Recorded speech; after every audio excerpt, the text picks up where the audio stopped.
Hello বন্ধুরা, তো দেখো আমরা এখন যাচ্ছি আমার ননদের বাড়ি। তো ননদের শ্বশুর বাড়ি হচ্ছে ননদের শ্বশুর বাড়ি পুরুলিয়া। তো ননদের শ্বশুর মশাই মারা গেছে, আজকে হলো 7 দিন। তো আমরা সবাই মিলে যাচ্ছি, এই যে আমি, আমার জায়ের মেয়ে, যা, ভাসুর, বৃষ্টি, সবাই মিলে আছি। ওর বাবার যেতে পারবে না, খুবই অসুস্থ। তাই বাড়িতে আমি রান্না টান্না করে সব কিছু রেডি করে আমরা যাচ্ছি। তা আমরা সকালে এই বেরিয়েছি, আমরা এখন দুর্গাপুরের মধ্যে আছি। তো দেখো দুর্গাপুরেই আছি।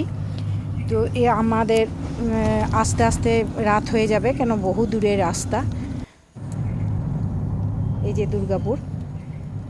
তো যেতেই আমরা সকালে 11:45 বেরোলাম, আর পৌঁছাবো মোটামুটি 2:30 ধরো। আস্তে আস্তেও মোটামুটি 1 ঘন্টা 1.5 ঘন্টা বসলেও যখন বেরোবো আস্তে আস্তে মোটামুটি 8টা-9টা হয়ে যাবে। তাই সব কিছু করে তোমাদের দাদাকে সব কিছু রেডি করে তারপরে বেরোলাম। দেখো দুর্গাপুর ব্যারেজটা, এবারে এখন আমরা ব্যারেজ বেরোচ্ছি।